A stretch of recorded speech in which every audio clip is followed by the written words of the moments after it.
Welcome to In the Harbor, the podcast where sports, leisure, and finance meet. I'm Jason Johns. Today we have a familiar face in my co-host seat with Sean Richland. How you doing today, Sean? Welcome back. I'm doing great. Super excited for today's guest and what he's brought to this industry for so many years. Absolutely. I know today's guest is one Don Connelly. You can find a lot of his material at www.donconnelly.com. He's been a stalwart within the financial advisor community, one of the top voices as far as helping advisors get back to the basics. When you look at his career and what he's done, he's had a personal effect on me. When I was a young wholesaler learning the business, he came in and spoke and talked a lot about things you need to do and to grow your business and also to be confident. And then so many financial advisor teams throughout this country have been fortunate enough to work with Don over the years. And I couldn't be more excited to bring his story out in the podcast so everyone can see him. And if you feel so, to use his services. He's a terrific guy and such a wealth of knowledge in this industry that we're fortunate to have on today. I know I've heard tons of stories of advisors, of wholesalers that had Don's CDs. They'd listen to him in the car between meetings and kind of get their tips. So I think we're extremely excited to have Don on, and we hope you enjoy it too. This is In the Harbor.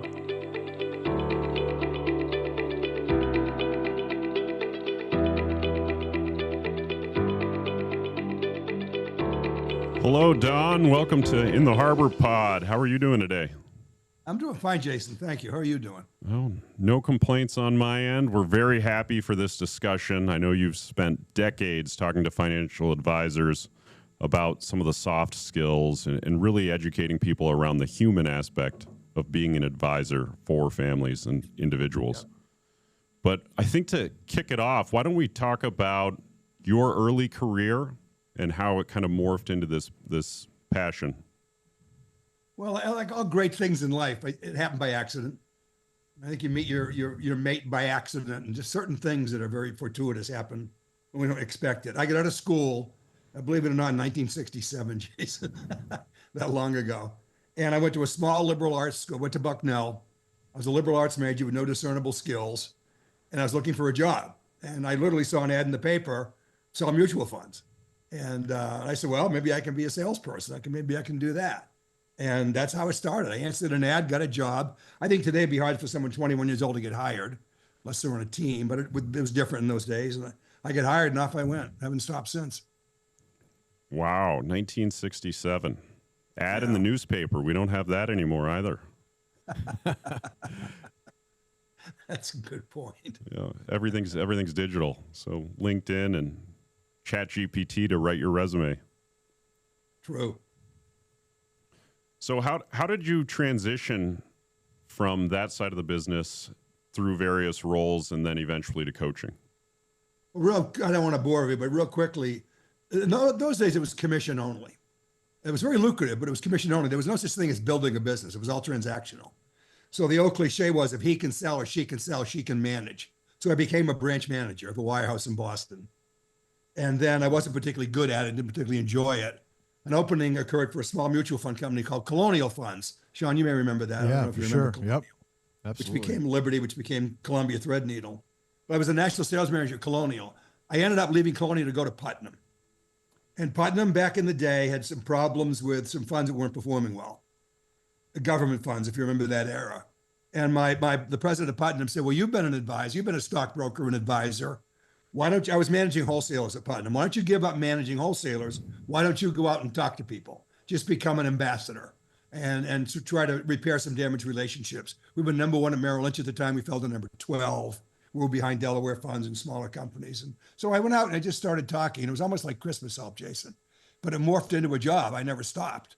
And it turned into a real job. And the interesting thing, well, one more point, back in the day when there were meetings, everybody was sending fund managers, portfolio managers. And I was up there as one of them, sort of the sales guy. And it became very popular that I would exchange sales ideas. And so that's how it happened. I gave up managing wholesalers, went out to repair some damage. That became a permanent job. Don, did you immediately know that you enjoyed this and had a passion for it, or was it something that developed over time? Because, obviously a legend in the industry. Like, how did that come along? I think I'm a frustrated teacher, Sean, and probably we all are to a degree. And I love that aha moment when when someone. By the way, I think you could write a book on how to make $1 million leaving the street, nobody pick it up. But when you do get the one person that wants to listen, it's very rewarding. And I love the rewards and just kept doing it. So in that vein, do you have a funny or humbling early career story? I have a couple of really funny stories. We were cold callers in those days. We were in Boston. And one of the funniest things, my branch manager was a funny guy. We came back from training, myself and another guy, and we jumped into cold calling. And he gave us the first day the Honolulu white pages. Said you can now cold call till midnight. Yeah, well, did you get to fly out there and have some fun at least, or was it straight cold calling? No. Oh, man. And the humbling thing, you know what humbled me, and I'm sure you guys can relate to this, was seeing other people win prizes, win trips to Copenhagen and all the fun things that successful advisors were doing. The chairman's club kind of advisor, and I was very humbled by that. I didn't feel like, I wasn't one of them. And I became determined to become a top advisor just to have the fun and the rewards. It was very humbling to sit there as a rookie and see people, you struggle to do something, somebody else, you're an athlete, Sean, someone else makes it look really easy. How's that even possible? Yeah. Well, it's been a great You're journey. working hard and they're gliding through it. Yeah. It's been a great journey. You've worked with thousands of advisors. Did you ever believe you'd end up being a coach of the coaches? No, but it's happened gradually, not abruptly. So I'm not shocked by it. It's I'm doing it every day, and no, I don't mean that. It just kind of happened organically, huh? You just it came to you and figured. It just happened. Yeah. I have a movie in my head. I don't know why this is true. It's the way God made me. I have a movie in my head, and I'm always seeing sales ideas and business building ideas, and I know what's good and what isn't. I have this sort of filter. And I began putting out stuff that was good sales ideas from other advisors. And it just attracted people incredibly. It was amazing. So attracted them. As we explore kind of your first coaching and training program when you were really focused on new advisors coming into the industry, what's kind of held up over that program and what's different today? Not a lot is different. And I don't know if I can explain this properly, but technology, I think it was 2018 in Davos that Justin Trudeau said, things have never moved this quickly and they'll never move this slowly again, which is a great quote. So technology is crazy, Jason, but the way people make decisions has evolved very slowly over the centuries. And I think you make decisions the same way your great-grandparents made them. And your great-grandkids will make decisions the way you do. Fight or flight, safe, or is this dangerous for me? Is this good for my family? So the struggles then are the same struggles now. It's dealing with raw emotion. And that hasn't changed, is never going to change, despite technology. People don't do raw data. People do emotional stuff. So it's evolved, but it's also very much the same, if that makes sense. And Don, I remember when I was beginning wholesaling years and years ago, when I first heard you speak, and a lot of the methodology you talked about back then is what you're mentioning right now. And how do people feel, and how do you go through those emotions when you're presenting and selling? And so what you're saying is essentially a lot of those things from back then are relevant right now. Goals don't, but people are pretty modest with their goals. And I don't want to get esoteric and get off the beaten path, but just real quickly, when someone sits down with an advisor, they're not looking for investments that are safe or have growth or liquidity. People want to educate their kids, pay their taxes, and retire. It's a very fundamental business. It's a very simple business. It's not easy, but it's simple. And I just keep stressing that over and over and over again. It's all about the basics. And the basics haven't changed. Goals haven't changed. People in America want to educate their kids, they want to pay their taxes, and they want to retire comfortably. And I'm not sure that'll ever change. Yeah. I mean, they're the odd goal. I want a 60-foot boat, fine. I want a second home in Vermont, fine. I'm not talking about that. I'm talking about the basic goals that drive people. Right now, as you both know, 1 year of college is the cost of a good car. And it's not going to get any cheaper. And education is so expensive in this country. You can pay for it out of pocket, but you're going to ruin yourself financially, I think. Well, that brings up a great question for advisors too, Don, as they prepare their clients to plan for retirement, what pieces are really important. Education is one that has just gone to the top of the list at this point. I mean, it can be $400,000 or $500,000 to send your kid to a great school. My grandson's at Columbia Law School right now on a $300,000 scholarship. Jeez. Well, scholarship sounds good. I don't know about the saving in the 529 plan, but the scholarship sounds good. I know. Good for him. Yeah. Doesn't owe it back either, which is the good news. That's how expensive, $300,000 for 4 years. Yeah, so it's a big piece of planning for advisors when they're talking to their clients is how do we build out a plan to get kids through college and not ruin our chances for retirement and planning along that way.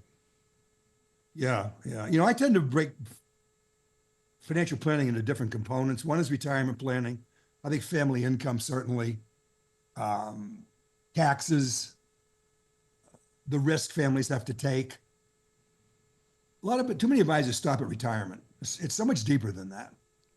And retirement has to be put in perspective with all the other things involved. One of the risks, which we'll talk about maybe later, is long-term care. It's dying too soon. It's getting disabled. So, life throws some pretty strange stuff at us. And we all need to build up shields to ward off stuff that life throws at us. And it's a lot deeper than just planning for retirement, because some people get derailed along the way. Yeah, and when you're younger, and you're saving, you're working, you and your spouse are working, your plans don't even come into mind for the things you just mentioned. And you have to plan for, 5-10 years ahead to pay your mortgage, pay your taxes, take a family trip, maybe take care of a loved one. And then as you get it later in life, it's the different type of planning that you start to think about. And that's planning. And that's the holistic planning we need to do more of. Right. If I say to somebody, you're 40 years old, your goal is to retire at age 65 and you make $100,000 a year, you're now at age 65, you're going to earn $2.5 million. You're a money machine cranking out $2.5 million. What are you going to do if the machine breaks? Right. That's all part of the planning. Live too soon, die long, die too soon. I actually think it's an okay time for us to talk about kind of your latest passion that you've been out talking to advisors about, just around long-term care, obviously with demographics, but you've talked to thousands of advisors. You've seen even veteran advisors that are very experienced begin to plateau. So maybe we dive into that a little bit and talk about how incorporating kind of the holistic plan. Well, my current passion and my current focus is long-term care, because I've been a caregiver now for 3 years.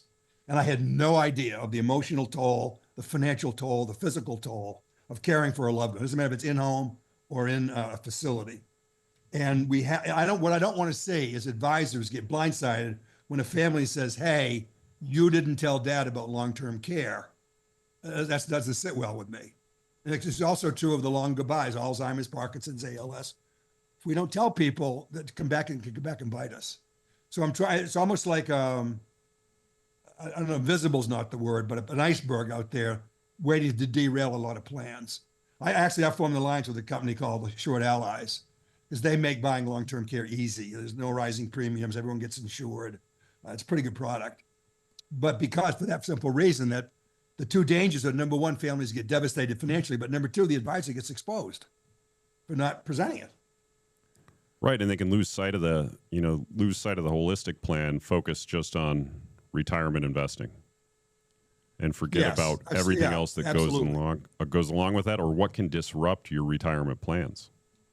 Absolutely. Yeah, and long-term care, I mean, it's today. This is not 20 years ago. It's $5,000 to $10,000 to $15,000 a month. Jeez. And it's not even long-term care. I realize that's a misnomer. It's nursing care. Right. It's not like you're going to go to a home and play tennis every day and watch the sunset. It's not long-term care. It's nursing care. And there can be CPN, certified nursing, CNAs, certified nursing assistants. Skilled nursing is incredibly expensive. And I've seen parents, kids being people your age, put their lives on hold while mom and dad go through what they're going to go through. Careers get put on hold. Plans get jettisoned. If you're not prepared financially, Jason, it is over. It's incessant. Imagine $10,000, $15,000 a month for 5 years. Out the door, cold cash. Imagine you're investing for growth And one day dad says, I had trouble getting home today. And you go, uh-oh. Now all of a sudden you got to switch gears and go for income immediately. Right. And you're in the wealth 75 to 100 accumulation. You're right in wealth Yeah. accumulation phase. And then all of a sudden you have a, $10,000-$15,000 a month extra bill With you no didn't warning. anticipate. Absolutely. So that's my passion now, is to get advisors to get long-term care. There's only 3 ways you can buy it, and figure out a way what's best for you and buy it. Make sure all your clients have it. Make sure you've got it. The best prospect for long-term care is a caregiver. I assure you, after what I've witnessed for the last 3 years, everyone has ever gone through this will buy long-term care for themselves. By the way, let's say, and again, since we're talking to advisors, let's say people with over $3 million in investable assets can self-insure. Okay, fine. You're going to do it yourself. People with less than $100,000 in investable assets will go to Medicaid. Between $100,000 invested and $3 million invested, there are 130 million people in this country who are prime prospects for long-term care. It's a huge market. That's a great stat. According to the industry, I don't like statistics. According to the industry, and I'll get off the subject, of all people today age 60 in America, 7 out of 10 are going to have an event requiring long-term care. Only 11% are insured. That's pretty scary. I don't want to drag, be gloom and doom, Gus. That's a pretty Go to powerful something number, more though. exciting. When you look at those numbers, those are powerful numbers, and that can lead me to my next question is, when veteran advisors, you dealt a lot with younger people in the industry, like myself when I first started, and younger advisors when they first started. But when you look at the veteran advisors, and you see maybe a plateau where their production gets to a certain place and they're not growing anymore, and what is it that you as a coach have worked with them to either get back to what's worked, or how they look at things to continue to grow that business once they get to a point where, life's comfortable and they don't need to grow, and all of a sudden they realize, oh gosh, I got to get back on the horse and get moving? Yeah. My buddy Dave Hubbard is a great coach and advisor as well, but he said, I can always tell by asking somebody one question: what do you do during the day? So I've stolen that from Dave. That's where I begin with somebody. My business is plateaued. What do you do during the day? And I'll guarantee you it's not what they were doing 10 years ago. So I think it was Da Vinci's credited with saying, success is a relentless execution of the basics. I go right back to basics with people. I'll give you an example. I talked to an advisor recently who was Edward Jones door knocks. So this guy built his business knocking on doors. He's telling me his business is plateaued. I said, when's the last time you prospected? He said, well, probably been 9 or 10 years. So he doesn't have it's not his selling ability or his sales skills or his financial acumen. The pipeline's empty. So chances are when someone's plateaued, the pipeline is not full, Sean. Right. And you fill it up by going back to basics. Dave, again, stealing from Dave, and I do the same thing now because of him. I tend to divide an advisor's career into thirds. Either you're building a business, your business is big enough so you have enough AUM and enough clients, or you're going to retire. Each one is the most valuable activity. If you're building a business, there's nothing more important than prospecting. If you have enough AUM and you say, okay, this is fine, I'm content, now your most valuable activity is client service. And if you're retiring, it's transition is your focus. But there's nothing more important than your most valuable activity. And it's hard to stay focused on those. The more successful we become, I'm sure both you guys will agree with this, the further we get away from the basics that made us successful in the first place. We stop doing what got us there. And it's gradual. You get a sales idea so good you don't use it anymore. That sounds so ridiculous when you say that. It's entertaining to think about, but it's so true that is actually accurate, that people do tend to have a tendency to get away from what's worked. Yeah. And how do you break that tendency? It's almost as if you think you graduated to a new level, and so you kind of lose sight of what helped you get to that level. I see too many people go in RIA too early for that very reason. You need a huge asset base to become an RIA, huge. Mm-hmm. All of a sudden you're paying the bills, and make sure you're ready. Yeah, everybody wants to graduate to a bigger stage, fine, but make sure you're ready for it.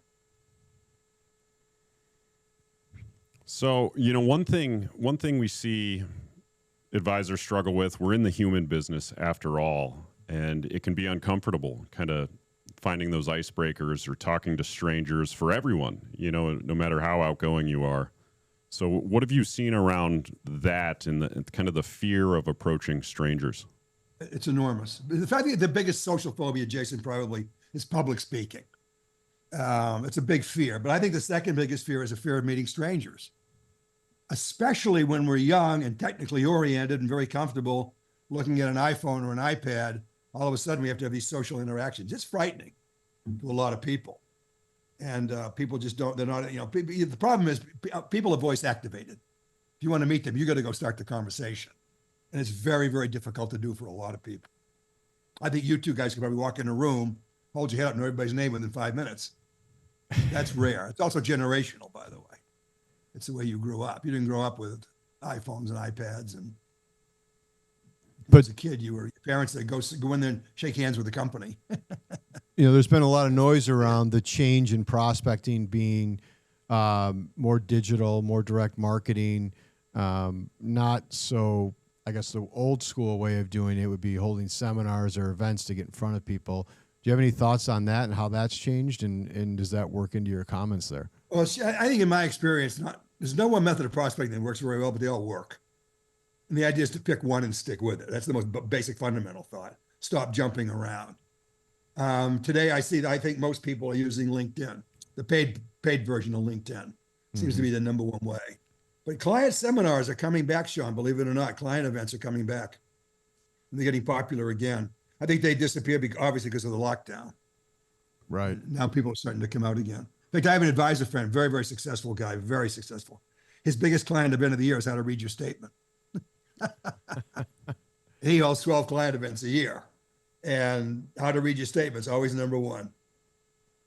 That's interesting. Yeah, I actually never heard of that. That's a great idea for sure. And when I think about, you know, the COVID lockdown as an interesting piece where things changed in a momentum way in our business for advisors, meaning they didn't necessarily, maybe everyone has processed this, but one of the things I've noticed is activity has significantly shrunk in a lot of different ways, whether it's through individual meetings or seminars or even meetings with folks from our team at Rock Harbor. It's not as frequent. Not as many people are in the office. Not as many people are going in to do the things they do on a regular basis. Have you seen that at all in your coaching that you're coming across? I wonder how much of it's due to recurring fees and the lack of pressure. Yeah. You know, it's not like the old days when things went back to zero the first of every month. You get $50 or $100 million in assets. That's a big fee coming in. Yeah. And I wonder how much that takes away from enthusiasm. So, you know, we were talking about where advisors have struggled or they lose track of the basics and then they don't think about what got them there in the first place. And you know, we were chatting earlier when we were discussing the podcast and you brought up kind of the concept of normalization of deviance. Yeah, interesting topic. Diane Vaughn wrote a book called Launch Decision. It was about the Challenger. There have been 140 space shuttle launches, 2 disasters. Doesn't sound like much, but it's a lot. And the Challenger, if you recall, either being old enough or you've read about, had an O-ring that was malfunctioning, made by Thiokol. But it had a backup O-ring. And they knew that was a problem, but they had gone up before with faulty O-rings, and it had been fine every single time. With Challenger, it was an explosion and death of everybody. That creep, Diane Vaughn called the normalization of deviance. It creeps into a culture. You start to cut corners, you get a little lax, or maybe you don't do the basics. And pretty soon, if you get away with it, you start to accept substandard behavior as the norm. So Mike Mullane, who I think you mentioned you've had exposure to, an astronaut, wrote an article that caught my attention. It was about the Navy going back to basics. He said, why are we always going back to basics? Why don't we stick to basics in the first place? This is a great question. And his answer was, his opinion is, at NASA, they use a checklist because it's a very dangerous job. And one slip could be in the medical profession does the same thing. Airline, our pilots go and check before they take off. Everyone uses checklists. We don't. We have, and I'm saying it kindly, soft jobs. If we don't do something, there's not going to be an immediate negative consequence. So let's say we do it with our health. You know, it's early in the morning, it's raining. Should I run or should I sleep in this one day? It's cold and raining. I'm just going to sleep in. And one day becomes 2 days and we get out of the habit. At lunchtime, should I have a cheeseburger or a salad? Well, what's one cheeseburger? Well, at the end of a week, it's 7 cheeseburgers. That's the problem. Just don't get at the the end of a fries. month, it's 30 cheeseburgers. So we begin to accept substandard behavior without the negative consequence. I can play golf every Thursday and not prospect. I'm fine. I can work 4 days. I don't have to prospect. I can see 3 people this week and nobody next week. It creeps, and pretty soon it's normal behavior because we've gotten away with it. And that's the normalization of deviance that she talks about. You know, people call it the broken window theory. If you broke a window in your house, you don't fix it, the house is going to fall down someday. Yeah. If you remember, there was a show on TV years ago called Scared Straight, where a sheriff was taking young kids into jails as young kids to see what happens if you don't toe the line. But they get away from it, and we just get away from the basics. Right. It won't happen to me. You know, I'm very familiar. Again with Columbia, remember the shuttle, the tiles were peeling off Columbia. Well, they peeled off before without a problem. Well, there you go. Then it caused a bit of a problem. Right. If you're building your business, there's prospecting and everything else.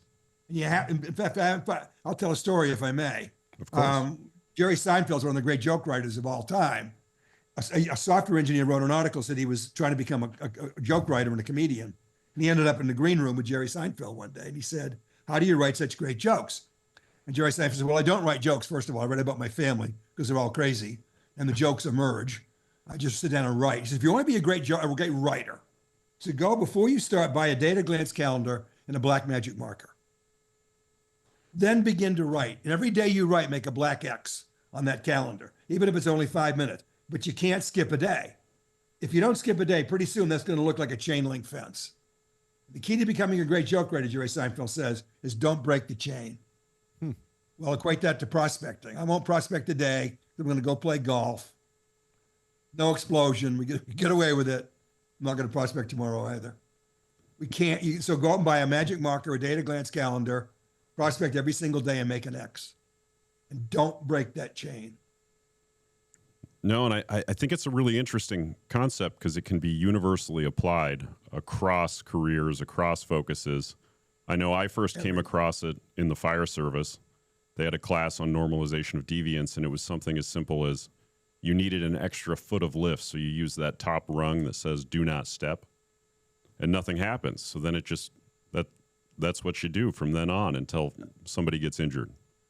What happens every 4th of July, Jason? You read in the paper. Yeah, for sure. Fireworks and hands and fingers. The dud that wasn't a dud. Oh, I've set out fireworks for years. I can have a couple of beers and set out fireworks. No. So maybe that's to your point. It's a little thing about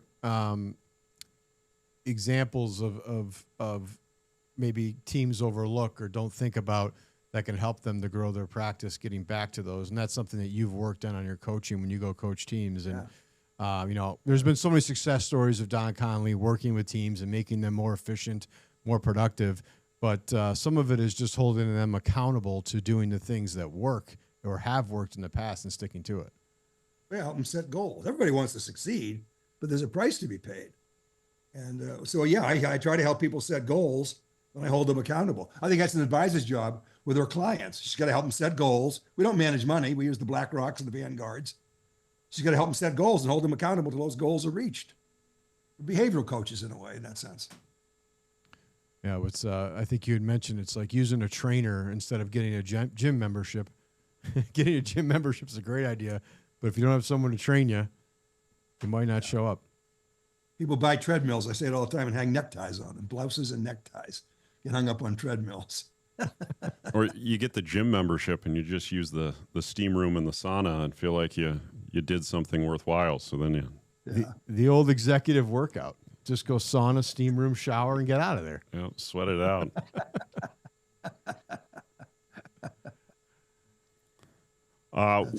One thing that's really interesting is, you know, a lot of value in financial advisors is communicating what they're bringing to the client and the relationship. And I feel like some fall short in that aspect of communicating their added value. And it's a lot more than just managing money. Yeah, I mean, if I were coaching any of the listeners today, I would make sure at least half, and if not 2/3 of their presentation is in story form or analogies. We learn through metaphor. A child between the ages of 4 and 7 probably asks 40,000 questions. We answer in metaphor. And we learn through story and learn through metaphor. So back in the 80s, there was three economists, behavioral economists, wrote an article, and they coined a phrase called the curse of knowledge. And Sean, you're an athlete, and maybe you are too, Jason. There's a curse of talent when you're an athlete. I'm so good, I don't need to practice that hard to be in the pros. I'll step into the pro. Well, you won't. So they said the curse of knowledge is a cognitive bias that makes it impossible for someone who knows something to unknow it. You can't unlearn what you've learned. So when you sit down across from somebody, typically for an advisor, they're of lesser knowledge. And you are now extremely bright, extremely talented, tons of wealth of information. You're trying to communicate with someone who doesn't know what diversification means. That's the curse of knowledge. The analogy, one of the analogies that in the book Made to Stick, which is a great book, Chip and Dan Heath used an analogy. It's actually about a woman who was at Stanford in the early 90s, did an experiment on the curse of knowledge. She called people into a room and divided a room into half. And she said half the room was going to be tappers, half are going to be listeners. And she handed out a list of 120 songs, very famous songs. Mary Had a Little Lamb, Jingle Bells, typical famous simple ditties kind of songs. And she said to the tappers, you tap out the songs on the table, the listeners, you identify the song. So she asked the tappers, of all the songs you tap out, what percentage will the listeners get? And they said, well, probably 50%. So they tapped out 120 songs. The listeners got 2. Jeez. It was like, how can you not get Mary Had a Little Lamb? Well, all it is this. Right. You're tapping, but you're singing the song in your head. Advisors tap all day long. They sing the song in their head.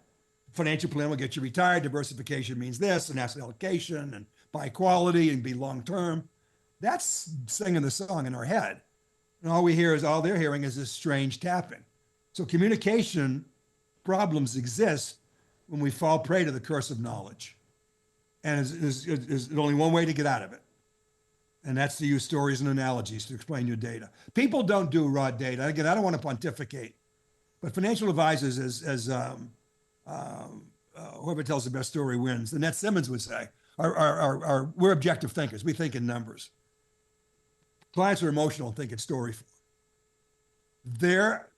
Emotional people don't compute raw data. They're never going to come up to our level of sophistication. So we've got to meet them.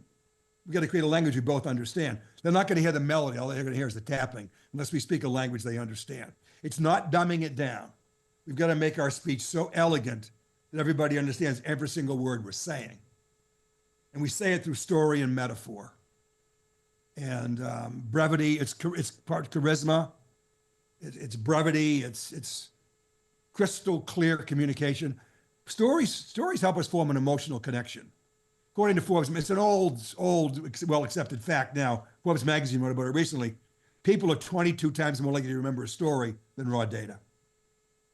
So communication difficulty starts, Jason, when we get away from storytelling. We start throwing data out there.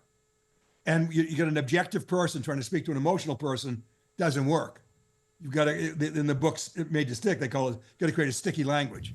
Your ideas must be simple, unexpected, concrete, credible, emotional stories. And that's, what makes you remember the fact there are alligators in the sewers of New York. You heard that when you were 5 years old. Every Halloween, a child dies from a razor blade and an apple. Never happened. Why do we remember those stories? Because they're simple, unexpected, concrete, credible, emotional stories. And back in the day, I don't mean to talk like that, but 2 things we were taught to do we're not taught today. One is we were taught how to sell first. You can get out of school now with a CFP. Selling's become a dirty word. It's not. We're selling ourselves and our ideas all day long. And the other skill that's gone is storytelling. We sold stock on a story back in the day. I was trained in storytelling for 6 months in New York, every day, all day, studying for the test and telling stories. And all I had to do was learn 3 or 4 stories. They carried me for the rest of my career. And we don't do that anymore. These kids, I call these kids today younger advisors. They're much smart. Every generation is smarter than the generation before it, and wiser than the generation behind it. So these kids coming out today are much smarter than my generation, but I'm much wiser than they are. So I call them overeducated, undertrained. And when I get my hands on a raw, and I'm doing this now in 4 different firms. I started with coaching younger advisors, getting a lot of veterans coming, but it's taking again, the analogy I use, and I'll stop talking, is we have 2 dogs, and we give one of our dogs a pill. We wrap it in a pill pocket. It's the yummy that makes the pill palatable. Well, using that same analogy, the data is the pill. The pill pocket, the yummy, is the story wrapped around the data.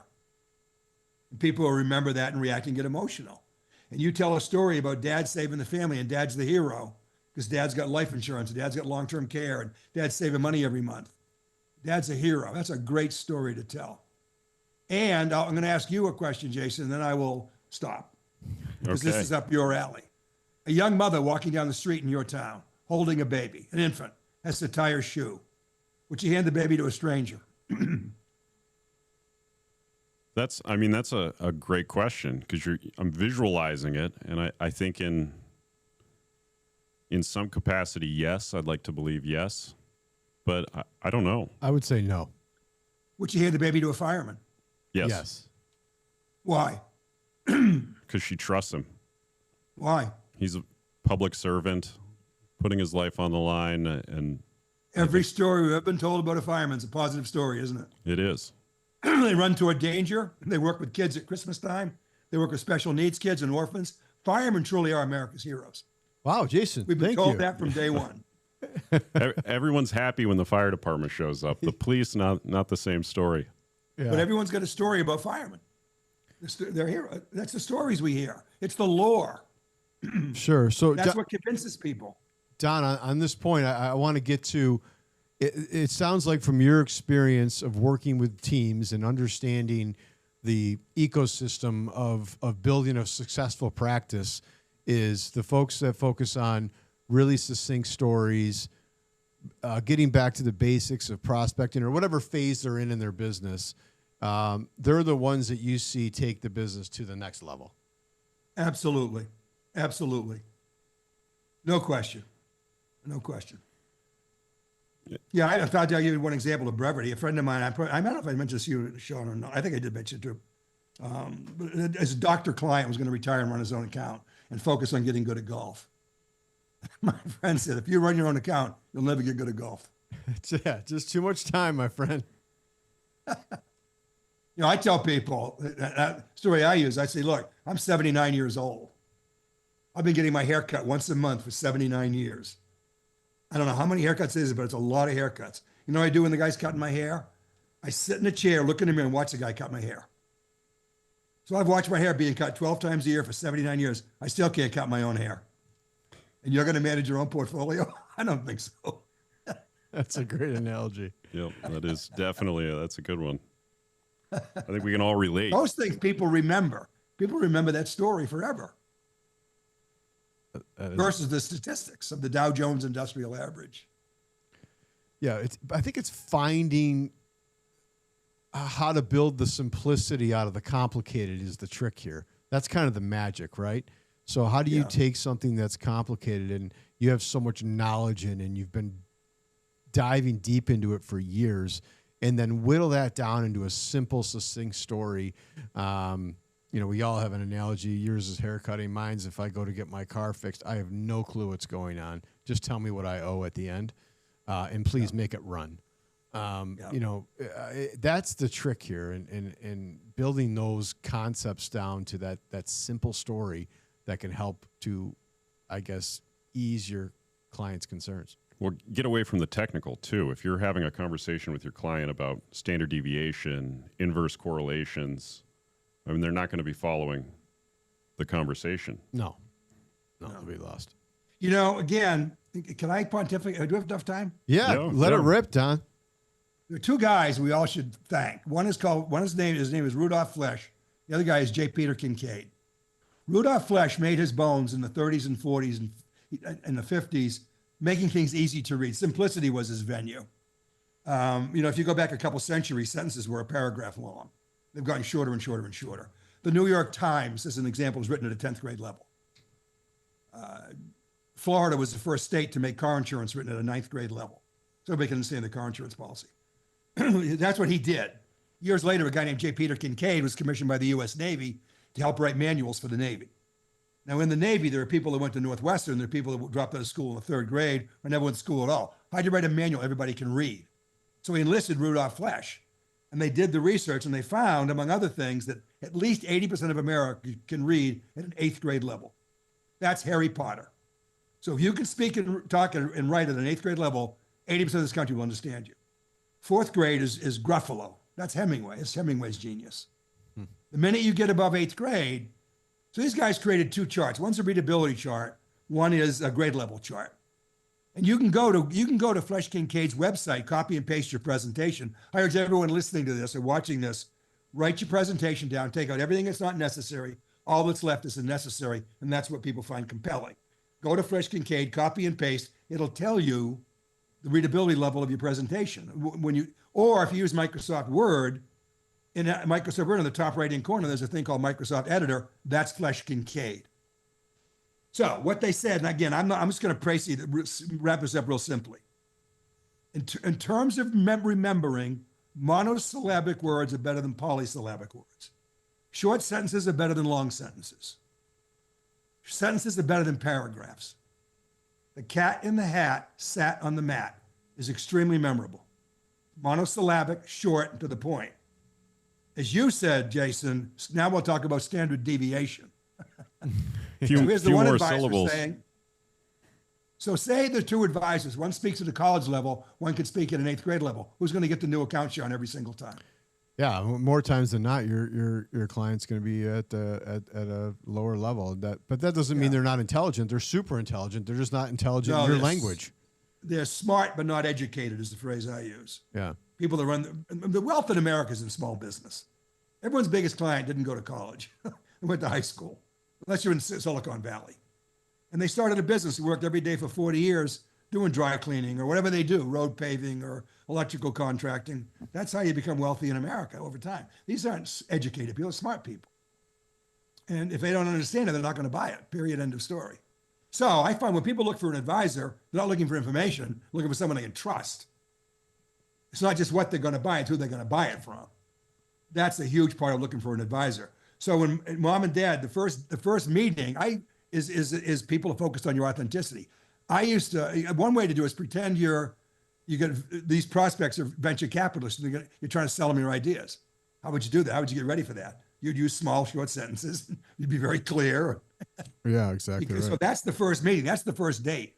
And when mom and dad leave your office after the first meeting, they don't get in the car and talk about downside capture or standard deviation. They ask one question. Do you trust him? Do you like her? And mom says, no, I don't trust him. Talk to you blue in the face. You're not going to get the account. So if someone's going to do business, they have to like you, trust you, think you're smart. Yeah, we like firemen. We trust firemen. We think they're smart. I think that's one of the questions you and I chat a lot about is how can advisors differentiate themselves from other competition or whoever it might be when there's so many different products and platforms and stuff that's out there. It's really endless at this point, right? Anyone can go on and try to do it themselves or use a robo or however they might look at it. That differentiation, I think, is what everybody's looking for. And it may be as simple as what you're just saying now. Obviously, there's some complications with estate planning and all the other things that go in tax, legal. You mentioned long-term care. But finding some simplicity in relaying the message. It's 2 things. Well, it's also caring more than people expect you to care. Every prospect has 2 sets of expectations when they walk in an advisor's office. They expect the investments to work. They also expect the advisor to care. Yeah. And I think you might agree with me, caring's become a shallow marketing technique in this country. Sure. Nobody cares. So I tell advisors, your competition is not Merrill Lynch. It's not Morgan Stanley. It's not Cetera. Your competition is Disney. It's Rolex. It's Mercedes-Benz. People with money go where they get the best experience. So you want to differentiate yourself. 2 things. Care more than they expect you to care. Keep it simple. 3 things. And thirdly, provide a great experience. I can get a free cup of coffee in a Marriott all day long. And I can go to Starbucks and pay $5. Why would I pay Starbucks when I can go to a local deli? Because Starbucks is the best coffee buying experience in the world. He says, I'm not a coffee company. I'm the 3rd place. You got home, you got work. I'm in the middle. He's the biggest coffee company in the world. So that's differentiation. It's providing a better experience. And there's Keurig sold 9 billion K-Cups last year at 75 cents a piece. Because people want to be home alone, make a cup of coffee by themselves. Very simple experience. You can go to a restaurant, pay $1.50. You can go to Starbucks, pay $4 or $5. It's what do you want? What's the best experience? Today after work, stop at a Chevy dealership on the way home. Then tomorrow, stop at a Mercedes dealership and pick up on the vibe. All a brand is a feel. That's a brand. Pick up on the feel when you walk into a Bentley dealership or a Mercedes dealership. Then walk into a Hyundai, or not knocking Hyundai. But, you know, if I could drive up to visit you, Jason, I can drive a $30,000 Honda. I can drive a $75,000, $100,000 Mercedes. I expect both cars to get me there because that's the basic value of a car is transportation. When I go to a doctor, I don't look at getting healed as a bonus. I expect to get healed. When I go to an advisor, I expect to become financially successful, whether it's Maine, Vermont, San Diego, Merrill Lynch, whoever. I expect the advisor to get me retired successfully. So in that sense, basic value is taken for granted. Our allure, our attraction is the added value. And that's, Sean, to your point, it's the differentiation. Sure. The value you add to the experience. They're going to go where they get the best experience. And I think being able to communicate that added value. Yeah, I'll just give you one quick story, if I may. I got an advisor friend who manages his team over $3 billion. I mean, it's enormous. He does multiple client events during the year, one of which is I do for him, typically. We did last year, 2 years ago. Well, anyway, after lockdown first ended, we did a morning seminar and we had an evening seminar. The evening seminar, I was standing outside, the people didn't know who I was. I was standing behind two women. One was a client. She brought her girlfriend to meet Randy, the advisor. And she said, man, why do you love Randy so much? And she said, and it blew my mind, she said, he always asks me questions I can answer. How's that for a great compliment? For keeping it simple. That is a great point. Isn't that a great line? That is a great line. So we're not paid on how much we know, right, Sean? No. We don't know how well we communicate what we do know. That's exactly. In Nebraska, we got to talk to farmers. In Bath, Maine, we got to talk to shipbuilders. In Boston, we got to talk to executives. It's how well we communicate, not what we know. We all know the same amount. We're all smart. We all have the same data. Jason, what do we talk to people about in Montana? That's a really good question. Lately, it's been tourism. I mean, that's kind of our number one industry with the advent of Yellowstone TV show. That's all anyone wants to talk to me about whenever I tell them I'm from Montana. Yeah, everyone has a favorite actor on Yellowstone now, right? Definitely. Rip or Beth or whomever. I mean, are you a Yellowstone fan, Don? Have you watched that? Yeah, I have. Absolutely. Absolutely. You can imagine why is that real? You know, that's the first question I get. I'm like, yep, it's exactly like that. Right down to the train station. And all the explosions. So, Don, in all your years of coaching, looking back on this amazing career you've had, you've affected so many financial advisors, so many wholesalers, so many people that are in asset management. We're all thankful for the time you've given. I can speak for the industry. What have you taken away? What's it given you? I just love, this could be a lousy job at times. It's a great career. And I love two things, I think, more than anything else. One is the relationships I've created over the years. Now, I think coaching, and the other is seeing these people hit their goals. These advisors coming to me with goals, we hit their goals. Coaching is fixing, in my opinion, fixing an issue. I'm not putting well, my jump shot's off. I need to be coached. Mentoring is passing wisdom out over time. And I don't coach as much as I mentor. It's constant, a constant drip of reminding people and bringing them back to the basics, pulling the reins in a little bit. This is a very simple business. Life is simple. We overcomplicate life. We overcomplicate our relationships. We overcomplicate our jobs. We overcomplicate everything. Life's pretty simple. And this business it is not easy, but people want to educate their kids, pay their taxes, and retire. That's pretty simple. Sure. And they're going to go with the advisor who communicates clearly, concisely, and simply. They're not going to buy what they don't understand. They're not going to tolerate people talking over their heads. And they're going to go where they get the best experience. And for those advisors that have not seen Don or used Don in the past, I can tell you that to a T, I've never had a situation with a team that has used Don that hasn't given glowing remarks on what he's done both at events, as a coach, as a mentor. So, I'm really thankful to spend this time with you today. You've helped me in my career, so I appreciate you so much. And for everyone listening today, this has been quite a treat to get the knowledge from Don Connelly directly. So appreciate you taking the time. And I don't know if you have any thoughts, Jason.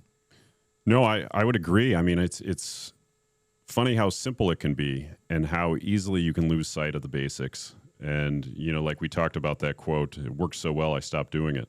I mean, I've seen that happen multiple times, and definitely a good reminder to get back to the basics, focus on what got you there. Yeah, you see it in golf all the time, right? These great golfers, they were really good when they were young, then they changed their swing so many times. They're like, well, I got to go back to what I did earlier on instead of changing everything. So it applies across many mediums for sure.